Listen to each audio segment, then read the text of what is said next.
मेरा प्रणाम आप सबको।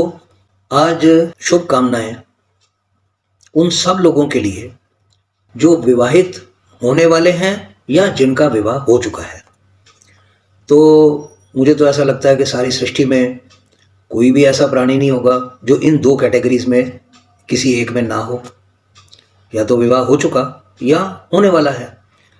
लेकिन कुछ संत महात्मा पुरुष जो कई जन्मों की तपस्या के बाद, विधिवत गृहस्थ जीवन को निभाने के बाद जब एक ऐसे जीवन में आ जाते हैं जब उन्हें ईश्वर भक्ति की तड़प पैदा हो जाती है, तो वो विवाहित हो जाते हैं ईश्वर के साथ, वो ब्रह्म तत्व के साथ विवाहित हो जाते हैं। विवाह को इंग्लिश में क्या कहते हैं? Wedding, wedded. तो they are wedded to god. And normally in our life a male is wedded to a female. तो वेडिड का मतलब क्या होता है? विवाह का मतलब क्या होता है? विवाह विशेष वहन करना।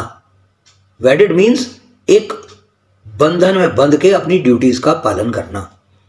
अब ये चीज बहुत बारीकी के साथ शायद बहुत कम लोग समझते होंगे कि इस सृष्टि में हर वस्तु की 3 डायमेंशंस हैं, फिजिकल, मेंटल और स्पिरिचुअल। जब हम फिजिकल मेंटल तो सब लोग समझ जाते हैं, what is spiritual? Spiritual aspect क्या है आपके जीवन का? स्पिरिचुअल एस्पेक्ट ये है कि आपका जीवन एक स्पिरिट के द्वारा संचालित होता है, एक आत्मा के द्वारा संचालित होता है, और वो आत्मा कॉस्मिक रूप में परमात्मा कहलाती है। जब हमारे अंदर एक स्पिरिट है, एक विशेष तत्व है, विशेष पावर है, वो ओमनी प्रेजेंट गॉड है, हमारे अंदर है, और वो सबके अंदर है। वो सारी सृष्टि में, सारी सृष्टि को अगर हम एक स्पेस की तरह मान लें, स्पेस में सारी सृष्टि है, वो व्योम है, स्पेस को संस्कृत में व्योम कहते हैं। तो वो तो परमे व्योमन है, वो सृष्टि के बाहर भी है, सृष्टि के अंदर भी है, हर वस्तु के अंदर भी है, हर वस्तु के बाहर भी है, मेरे भीतर भी है मेरा परमात्मा, मेरे बाहर भी है, आपके भीतर भी है, हर व्यक्ति के भीतर है वो। तो वो कैसे संचालन करता है, इस बात को एक थोड़ी सी गंभीरता के साथ समझो। हमारे कर्म फल का एक सिद्धांत है, जो जैसा कर्म करेगा, ईश्वर ने एक अपने आप को अभिव्यक्त किया जीवों के रूप में, और उसके बाद उनको एक तो स्वाभाविक कर्म दे दिए और दूसरा कुछ नैमित्तिक कर्म दे दिए। ईश्वर ने मनुष्य को स्वाभाविक कर्म भी दिए और नैमित्तिक कर्म भी दिए, और ईश्वर ने मनुष्य को स्वतंत्र छोड़ दिया कि जो मर्जी कर्म कर। अब उस कर्म में जब हम करते हैं तो अच्छा या बुरा 2 प्रकार के कर्म हो गए। अच्छे का फल मिलेगा अच्छा, बुरे का फल मिलेगा बुरा। अब जैसा कर्म करेगा कोई व्यक्ति, वैसा उसको फल मिलेगा। ये हमारे जो संबंध बनते हैं ना, ये हमारे कर्मों के फल हैं।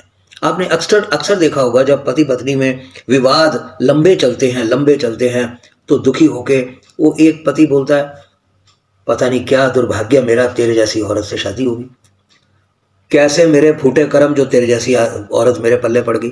और इसी तरह के सेंटेंस कई बार औरतें भी बोलती हैं।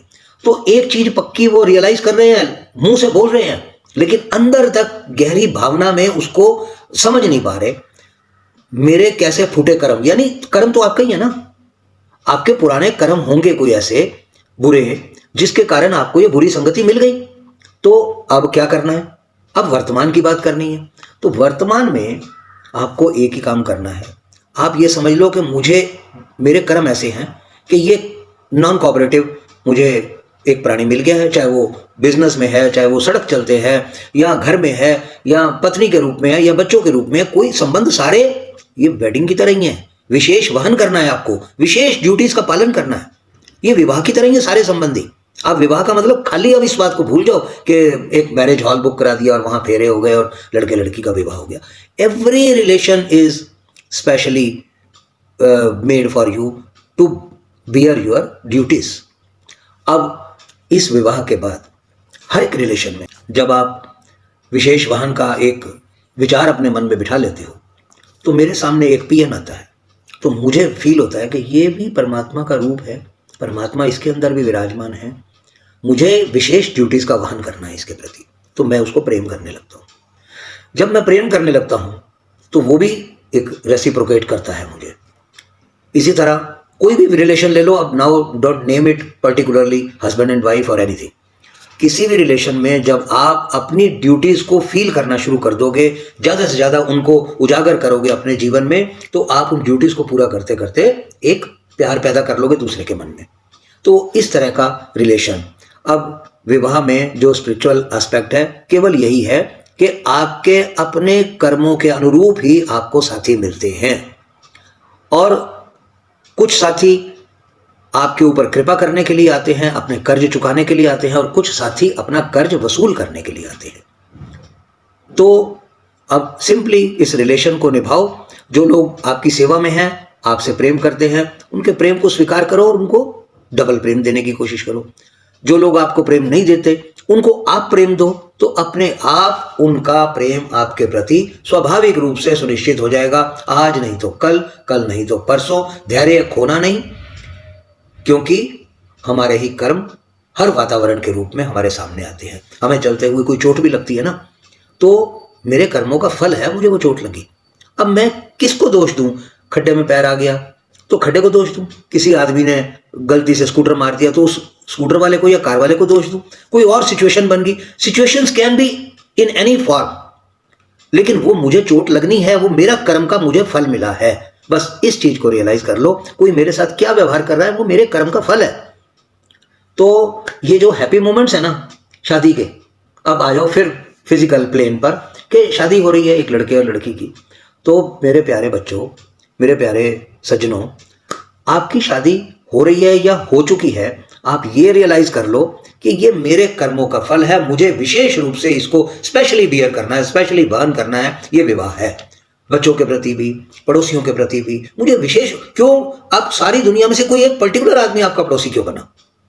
कुछ ना कुछ आपको या तो ड्यूटीज उसके प्रति करनी है, या उसको। आपका विशेष रूप से जन्म इस मातृभूमि में क्यों हुआ, किस पर्टिकुलर कंट्री में हुआ, आपको उस कंट्री के प्रति।